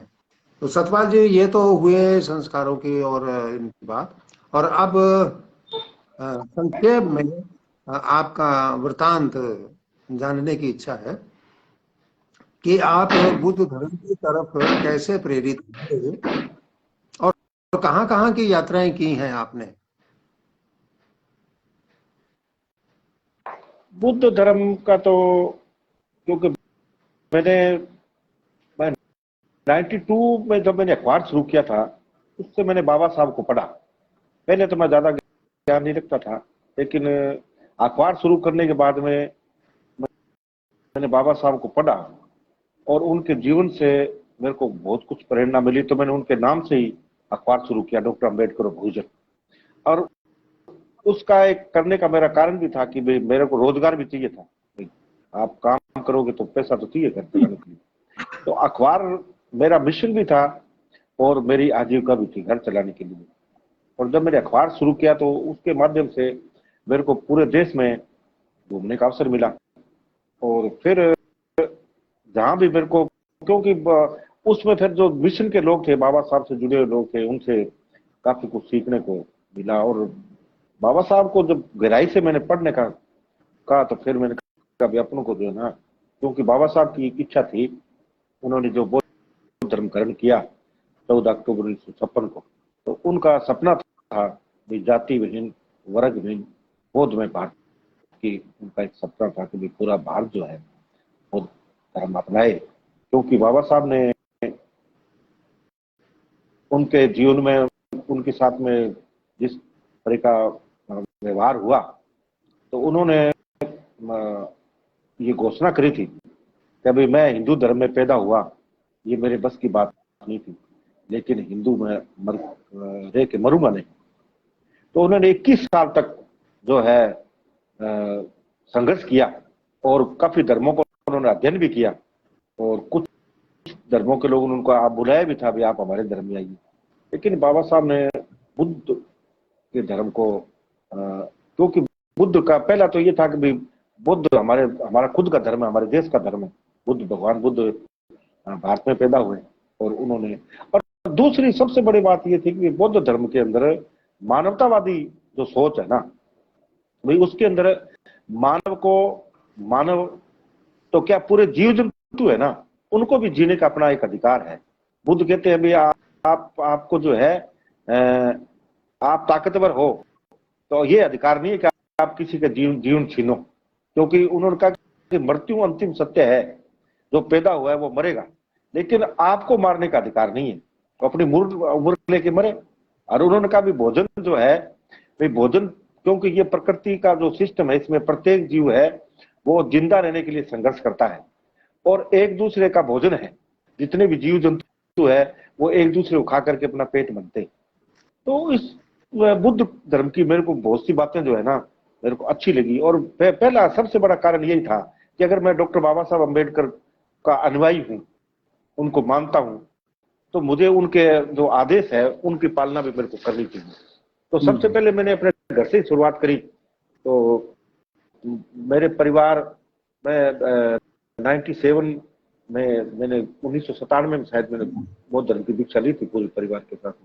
तो पहले मैंने अपने परिवार को जो है पूरी तरह से इसके लिए तैयार किया। तो मेरी पत्नी है, मेरे बच्चे हैं, मेरे भाई हैं, मेरे माता पिता है, तो सबको मैंने कहा भाई मैं अगर काम, आप लोगों का अगर सहयोग नहीं मिलेगा तो फिर मैं काम नहीं कर पाऊंगा। सबने सहमति दी और मैंने फिर बौद्ध धर्म की दीक्षा ले ली 1997 के अंदर। जयपुर में बहुत बड़ा कार्यक्रम हुआ था, तो जी वहां से मैंने बौद्ध धर्म की दीक्षा ली। आपने किन किन स्थानों की यात्राएं की हैं? मैंने जो बोध के भगवान बुद्ध को जहाँ ज्ञान हुआ, बोध गया, वहां मैं गया हूँ। और उनके बाद में जब वो उनको ज्ञान प्राप्त होने के बाद में वो पहली बार जब सारनाथ गए, तो वहां भी मैं सारनाथ भी गया हूँ जो काशी में है। और फिर जो भगवान बुद्ध की जो जन्म भूमि है लुम्बिनी वन जो अभी नेपाल में है, मैं वहां भी गया हूँ। और जहाँ भगवान बुद्ध ने अंतिम सांस जो लिया कुशीनगर में, तो वहां भी मैं गया हूँ। और भगवान बुद्ध की जो, जहाँ भगवान बुद्ध का जो कपिल वस्तु, वो भगवान बुद्ध के पिताजी जो सुयोधन थे राजा, वो वहां उनका मतलब था, तो वो भी जगह मैंने देखी हुई है। तो जितने भी बुद्ध भगवान बुद्ध के जो स्थान है, जो तीर्थ स्थल है, वो मैं सब जगह गया हूँ करीब करीब। और बिहार में 2-3 जगह और भी मैं, बोध गया के आसपास जो है कई अलग अलग है, तो वहां भी मैं गया हूँ। तो नागपुर में भी डॉक्टर बाबा साहब अम्बेडकर ने बौद्ध धर्म की दीक्षा ली थी, वहां भी मैं 2-3 बार गया हूँ। एक बार मैं अपनी पत्नी को भी लेके गया था। तो मैंने बाबा जो बम्बई के अंदर, बम्बई में जो भगवान बाबा साहब की जो चैत्य भूमि है जहाँ उनका अंतिम संस्कार किया, वो भी मैं वहां भी गया हूँ। तो कोशिश तो मैंने करी है अभी मैं जहाँ भी बाबा साहब, और बाबा साहब की जन्मभूमि है वहां भी गया हूँ, मऊ मध्य प्रदेश, वहां भी गया हूँ। तो बहुत बढ़िया, बहुत बढ़िया। मैंने अभी मेरे बेटे को मैंने ये कहा रखा है कि भाई अपने हनीमून मनाने अगर आप जाओ ना, तो बाबा साहब के प्रति कृतज्ञता प्रकट करते हुए सबसे पहले आप उनकी जन्मभूमि जाओ, और फिर आप जाओ आगरा जाओ, चाहे भले बोध गया जाओ, जो हमारी जो जहाँ हमारी आस्था जुड़ी हुई है वो हमारे तीर्थ स्थल है। तो आप वहां जाओ, और वहां जाओगे तो आपको अलग प्रकार का आनंद मिलेगा। मैं आपको एक संबंध में आपको बता रहा हूँ, जब हम बोध गया में गए थे, तो वहां जाने के बाद में जो है ना, वहां की जो एक शालीनता है, वहां आप जब वहां उस जगह का एक ऐसा बुद्ध का, क्योंकि बुद्ध तो बहुत, उनका तो प्रभामंडल बहुत अजीब अच्छा तरीके का था, तो वहां आपको बहुत अच्छी शांति मिलती। और वहां एक सबसे बड़ी बात मैंने ये नोट करी थी कि बुद्ध धर्म को मानने वाले वो कभी भी ये शो नहीं होने देते कभी मैं क्या हूं, मैं राजा हूं, मैं कोई प्रधानमंत्री हूं, या मैं कोई कलेक्टर हूं, या कोई मैं एसपी हूं। मतलब वहां आने के बाद में वो अपने आप को बिल्कुल साधारण नागरिक समझता है। तो जब हम बोध गया गए हुए थे, तो वहां क्या है कि वहां जो बौद्ध विहार का जो मंदिर है, और जाने के लिए अनुशासन में वहां चलना पड़ता है। आप बिना अनुशासन के वहां, और वहां जाने के बाद में खुद ही अपने अंदर एक भाव पैदा हो जाते हैं कि यहाँ मेरे को अनुशासित तरीके से रहना है। तो हम पीछे लगे हुए थे लेन में, तो हम काफी लोग गए थे, कुछ गुजरात के लोग भी थे, कुछ राजस्थान के लोग भी थे। तो हमारे पीछे एक वो पता नहीं जापान की राजकुमारी थी, तो उसने उस दिन 2.5 कुंटल सोना वहां उसने वो दान किया था बोध गया में। और जब सुबह हमने वहां अखबार देखा, तो वो हमारे पीछे खड़ी थी। उसकी फोटो जब हमने देखी, तो इस राजकुमारी ने मतलब 2.5 कुंटल, अब जो 2.5 कुंटल सोना दान कर रही है, उसकी कितनी बड़ी ताकत होगी। लेकिन वहां आने के बाद में बिल्कुल वो नतमस्तक है कि अगर मेरे आगे खड़ा है ना, तो मेरे आगे ही जाएगा। वहां ये कोशिश, आप यहाँ मंदिरों में देखो, मैं किसी भी, मैं उससे चर्चा नहीं करूंगा, लेकिन यहाँ एक सिस्टम है, वीआईपी कल्चर है, आप पैसे दो, इस गेट से चले जाओ, इधर से चले जाओ। वहां ये सिस्टम नहीं है। वहां अगर आपको जाना है ना, तो लेन लग के जाना है। तो ये मैंने वहां चीज देखा, और जितने भी स्थान है वहां ये एक बहुत मेरे को वहां लगा देखने को। तो करीब करीब मैंने सब जगह गया, और वहां मेरे को बहुत अच्छा समाचार पत्र के माध्यम से और जो सामग्री प्रकाशित होती रहती है, और कोई भी अगर आपके हाथ लगती है तो उसके बारे में लोगों को जागरूक आप करते ही रहते हैं, और इसका तो मैं खुद साक्षी हूँ। हम जी वहाँ डॉक्टर भीमराव अम्बेडकर भवन सूरतगढ़ में जयंती बाबा साहब की मना रहे थे, तो बना आपने रहे थे। एक छोटी सी घोषणा की थी कि 21 किताबों का सेट भारत सरकार ने प्रकाशित किया है डॉक्टर बाबा साहब भीमराव अम्बेडकर हाँ, वाङ्मय के वॉल्यूम, नाम से। वॉल्यूम वॉल्यूम, 21 वॉल्यूम, हाँ। पुस्तकें थी। और जी मैंने कहा जी मेरे को तो अभी चाहिए। तो आपने कहा कि भाई अभी मैं साथ नहीं लेके आया हूँ, सिर्फ अभी मैं सूचना ही दे रहा हूँ और शाम को आपके घर में पहुंचा दूंगा। तो और आप शाम को वो पूरा 21 पुस्तकों का सेट लेकर के मेरे घर पहुंच गए, और उनकी कीमत देख करके मैं तो दंग रह गया। इतने में तो उस पुस्तक की जिल्द भी नहीं चढ़ाई जा सकती नहीं चढ़ाया जा जितना रहा। इसका नहीं नहीं, मूल्य रखा गया है। और मैं खैर आपको तो पता ही है, आप खुद लेके आए हैं और बहुत लोगों के अंदर आपने उस पुस्तक का वितरण भी करवाया है, वो मैं आपको दिखाना भी चाहूंगा। हाँ, ये वॉल्यूम एक नंबर वॉल्यूम। मैंने थोड़ा, मैं आपकी बात के बीच में बोल रहा हूँ, मैंने पुस्तकें, मेरा एक जुनून था उस समय। तो मैंने पुस्तकें बेचने का मतलब एक था भी घर घर जो बाबा साहब का साहित्य जाए। तो मैंने 15-20 साल ये काम भी किया था। तो मैं मेरी पीठ के पीछे बैग रखता था, उसमें 50-60 किलो वजन होता था। और जहां भी कार्यक्रम होता था, पहले कार्यक्रम, ज्यादा कार्यक्रम काशी राम जी के चलते थे, तो कहीं भी राजस्थान में पता चल जाता कि आज साहब का कार्यक्रम वहां है, तो हम चले जाते थे वहां, किताबों को स्टॉल लगा लेते, कुछ किताबें बिक जाती। तो एक वो उसमें एक जुनून भी था। तो हाँ, तो आदरणीय सतपाल जी, ये पुस्तकों का सेट अब भी उपलब्ध है? अब भी तो मेरे पास नहीं है सर, मेरा एक व्यक्तिगत, मेरे पास एक सेट है मेरा खुद का।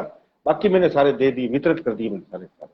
तो मेरे और पास नहीं, थे कहाँ पहले। से मिल सकता है? जयपुर से मिल सकता है। जयपुर में डॉक्टर ML परिहार है, जो देखिए उनके बारे में थोड़ी मैं चर्चा करूंगा कि परिहार साहब पशुपालन विभाग में निदेशक से रिटायर हुए वो। और आज उनका पूरा जीवन जो है वो उन्होंने बाबा साहब के मिशन में लगा रखा है। और उन्होंने खुद का प्रकाशन, वो वॉल्यूम तो किताबें आज उनके पास में बहुत बड़ी किताबों का स्टॉक है, वो किताबें देने का काम करते हैं। तो परिहार साहब का बहुत बड़ा योगदान है। तो उन्होंने उनका पूरा नंबर आप पूरा अपनी, हाँ, हाँ जी, उनका नंबर मुझे मैं नंबर जरूर भेजिए। बिल्कुल मैं क्योंकि आपको भेज दूंगा। आ, कहीं घूमते घामते मेरे को ये जो 21 सेटों का जो वॉल्यूम जो सेट था, ये तो एक जी मेरा व्यक्तिगत हो ही गया। 2 सेट मेरे को हम्म, मिल गए थे, ये देव योग से समझो अच्छा या, अच्छा। है ना। 2 पुस्तकों मतलब 2 सेट मेरे को मिल गए थे, तो वो मैंने तुरंत दोनों ही ले लिए, और उनको मैंने 2 लाइब्रेरियों के अंदर भेंट कर दिया अब ताकि वो एक लोग सेट मेरे उसको पास। पढ़ें। जी और अभी भी मेरी इच्छा है कि अगर मेरे को ये सेट मिल जाए तो मैं और भी भेंट करना चाहता हूँ। और अपने गंगानगर में है जो अपना, उनसे ये छोटी छोटी पुस्तकों के मैंने भी ये 2 सेट हाँ, मंगवाए वो हैं, वो भी शाक्य है लड़का वो भी। अब यहाँ अम्बेडकर जयंती मनाई जाएगी तो वहां भी मैं ये सेट 2 भेंट करूंगा। 2 जगह कार्यक्रम हम्म, होगा, ये फ्री जी दूंगा मैं उनको, ताकि क्योंकि छोटा है, छोटी सी पुस्तक है, उसको आराम से आदमी आने जाने वाला वहां पढ़ सकता है। रविदास मंदिर है यहाँ, दो वहाँ। तो कुछ जी जी। कमेंट्स मैं सर आपकी अनुमति से पढ़ना चाहूंगा, आपकी नजर करना हाँ, चाहूंगा। बहुत बहुत। जी हाँ। महेंद्र सिंह जी ने आपको जय भीम लिख करके भेजा है, और रमेश शिवकंद जी देरी से ही सही उपस्थित हुए, स्वागत है आपका, राम राम लिख करके भेजी है। और हम्म, भोला सिंह जी ने कहा है कि बहुत प्रभावित हुआ सत्यपाल जी आपके विचार सुन करके, और कर्म आपके जो है पूर्णतः सहमत हूँ। भगवान इंसान को जन्म देते हैं, जात पात तो इंसान ने खुद बनाई है, और मैं जातिवाद का विरोधी हूँ और हमेशा रहूंगा। विनोद संदेला जी भी देख रहे हैं, और प्रेम बरुपाल जी ने आपको जय भीम लिख करके भेजी है। एसपी सुखाड़िया जी ने लिखा है कि मुझे लगता है कि हर बौद्ध को आगे वो वाइट आ गया, अच्छा इसका अच्छा। कुरीतियों का जो है ना त्याग करना चाहिए। और बात कड़वी जरूर लगेगी, और इन्होंने बड़ी अच्छी बात लिखी है कि केवल एक दिन जय भीम बोलने से हम हाँ जयंती नहीं मना सकते। हमें, सीमा त्यागी जी कह रही हैं कि तुम सब प्रीत निभा लेना, मैं अकेली नहीं, हम्म, ये सब ही के जिम्मेदार भी हो सकते। लंबा कमेंट लिखा है, और बहुत अच्छी बात आपने उकेरी है, और विद्या सिखा रहे हैं आप। बहुत बहुत धन्यवाद। शिव परिहार जी भी जुड़े हुए हैं, कृष्ण मेघवाल जी भी जुड़े हुए हैं, राजेश जी भी जुड़े हुए हैं, फिर आप डिस्कनेक्ट हो गए हैं। टेक संचारण जी भी नमस्ते लिख भेज रहे हैं, और दोबारा जोड़ता हूं मैं आपको। मोहन लूना जी भी जय भीम लिख रहे हैं। राजेश जी भी कह रहे हैं कि भाई साहब कैम को मेरा नमस्कार। अच्छा जी, बिल्कुल जी, आपका नमस्ते पहुंच गया है। दोबारा ऐड करता हूं।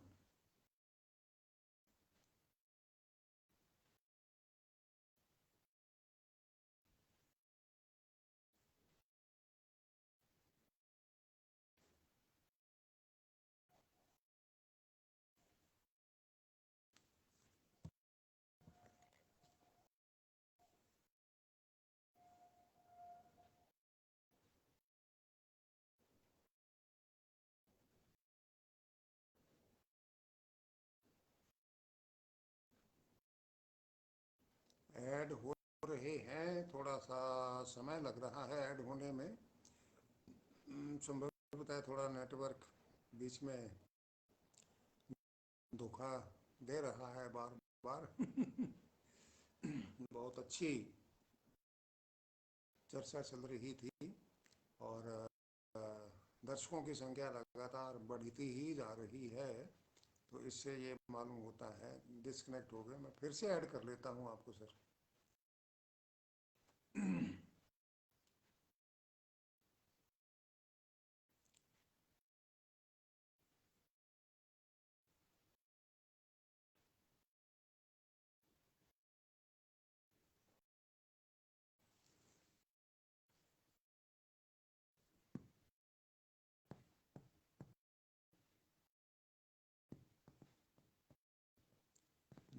जितेंद्र कड़ेला जी लिख रहे हैं हाय।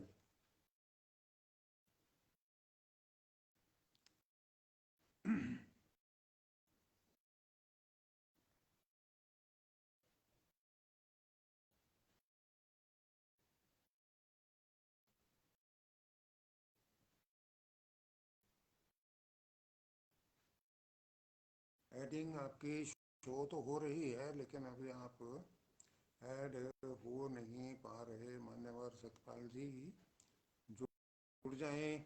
नहीं, डिस्कनेक्ट हो गए हैं। फिर से जोड़ता हूं मैं आपको।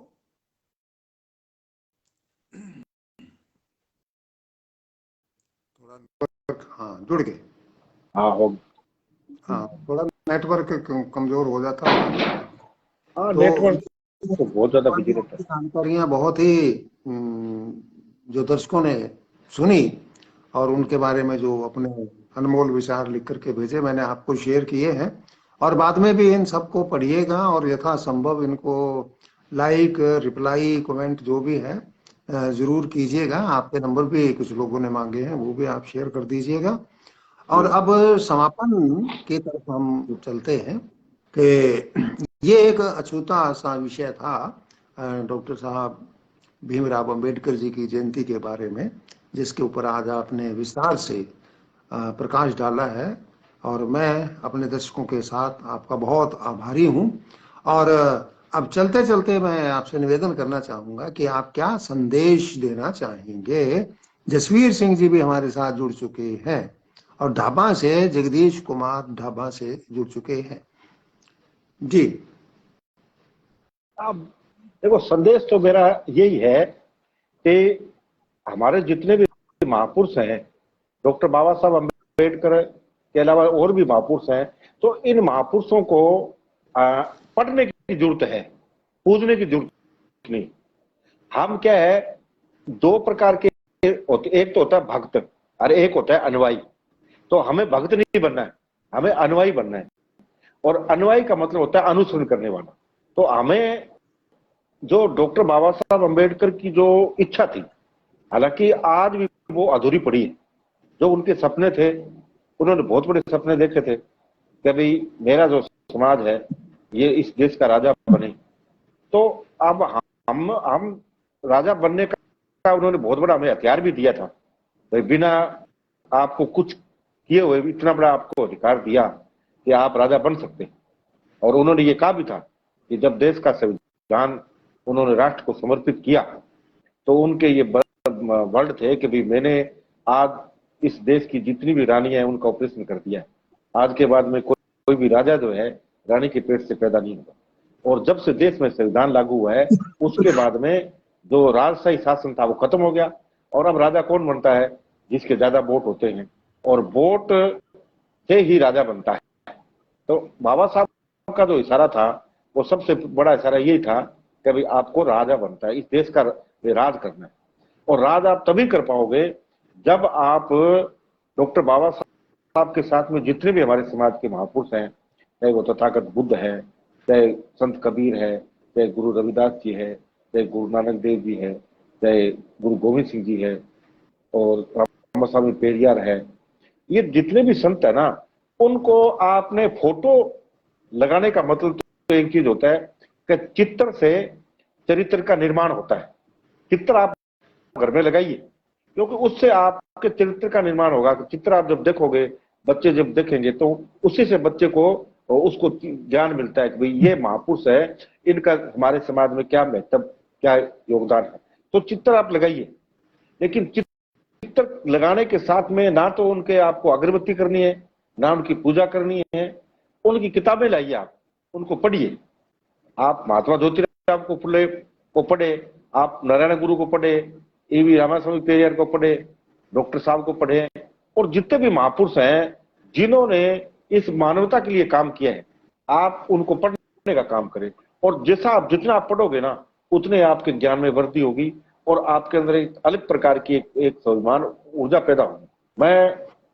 मैं मेरे बारे में ज्यादा बात नहीं करना चाहूंगा, लेकिन मैं ये स्पष्ट मैं तौर से कह रहा हूं कि मैंने इन महापुरुषों को पढ़ने के बाद में मेरे अंदर एक अलग प्रकार का स्वाभिमान है, मेरे अंदर अलग प्रकार की शक्ति है कि मैं मेरे स्वाभिमान को मैं कभी नहीं मरने दिया मैंने आज तक।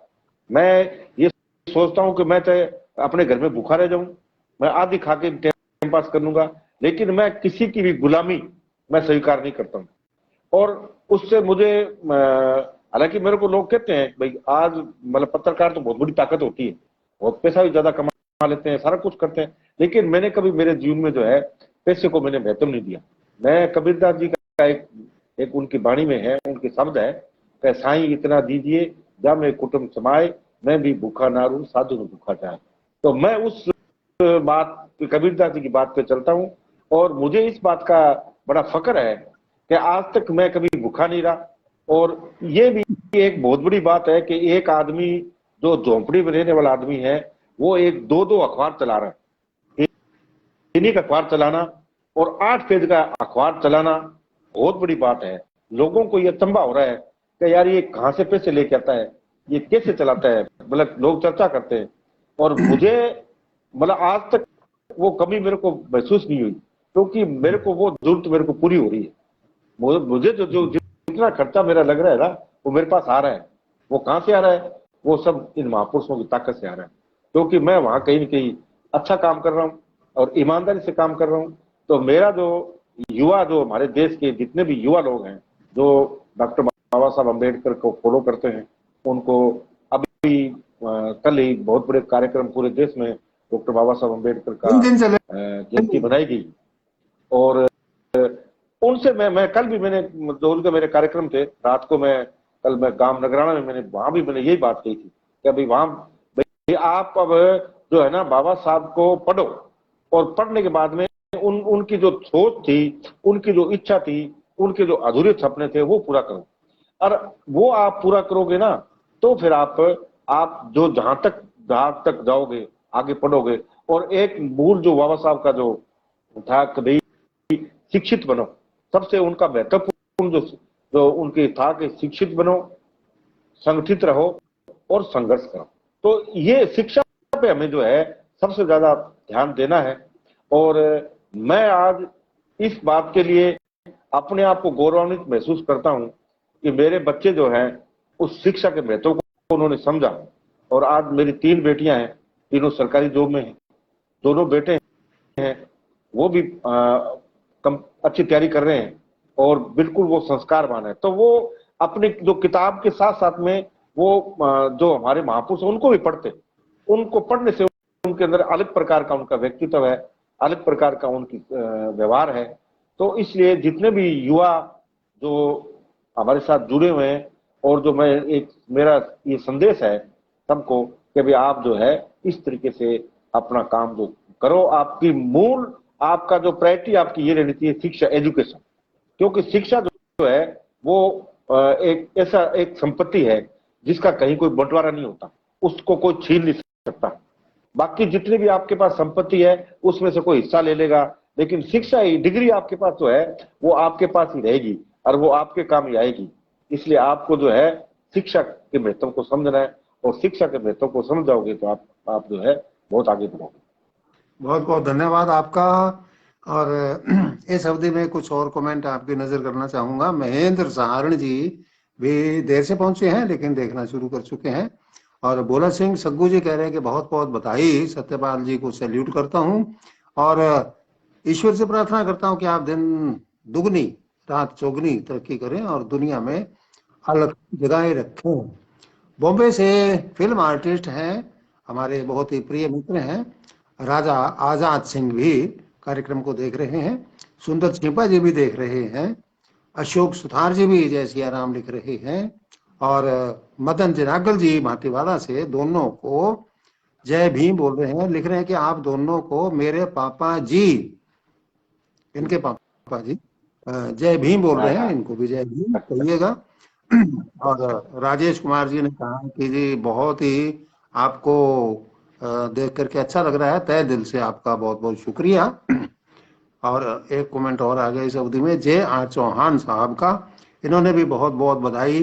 नम बुद्धाय, जय भीम, जय भारत, शिक्षित बनो, संगठित रहो, संघर्ष करो, आपके इस बात का, बाबा साहब की इस बात का समर्थन किया है। तो मैं अब आपको अपनी तरफ से, मेरे जो दर्शक जुड़े हैं, बाद में भी जुड़ेंगे, उन सब की तरफ से आपको बहुत बहुत साधुवाद देता हूं और धन्यवाद ज्ञापित करता हूं कि क्योंकि बाबा साहब की जयंती चल रही है, रोजाना कहीं ना कहीं दो चार प्रोग्राम आपको अटेंड करने पड़ते हैं। फिर भी कल रात 9 बजे इन्हीं कारणों से आप उपस्थित नहीं हो पाए, लेकिन आज आप उपस्थित हुए हैं, तो हमारे श्रोताओं का और दर्शकों का दिल बहुत बड़ा है, वो क्षमा करने के लिए बहुत ही महती भूमिका निभाते हैं। ये अनमोल बात जो कल सुन पाते वो आज सुन ली है, एक दिन लेट ही सही, लेकिन और भी तो काम हो गए इस अवधि में, ये एक बहुत बड़ी महत्वपूर्ण बात है। और मैं आपके लिए, आपके परिवार के लिए, आपके जितने भी सहयोगी हैं सबके लिए साधुवाद ज्ञापित करता हूं।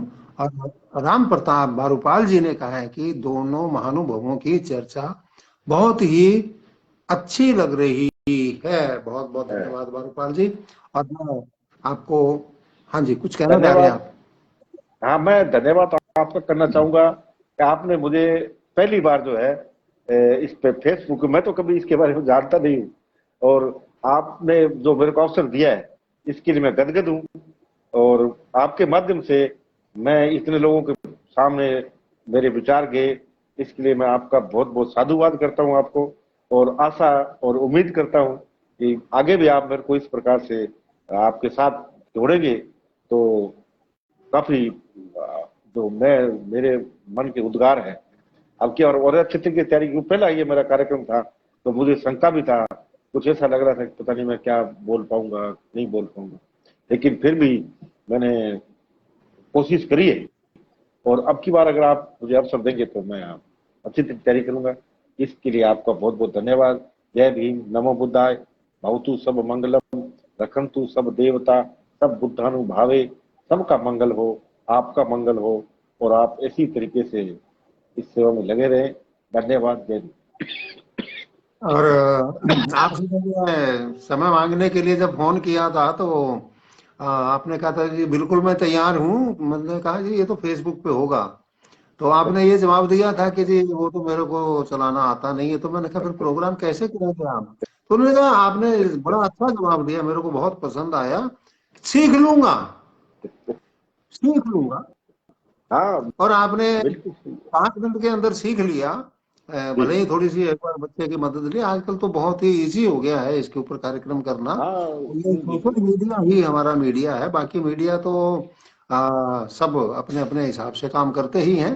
और आपने 5 मिनट में इसको सीख लिया। ये जो सीखने की ललक है, तलब है, ये बहुत ही मेरे को पसंद आती है। और फिर से आपको बहुत बहुत साधुवाद। जय भीम, जय भारत, जय संविधान। जय भीम, नमो बुद्धाय। धन्यवाद।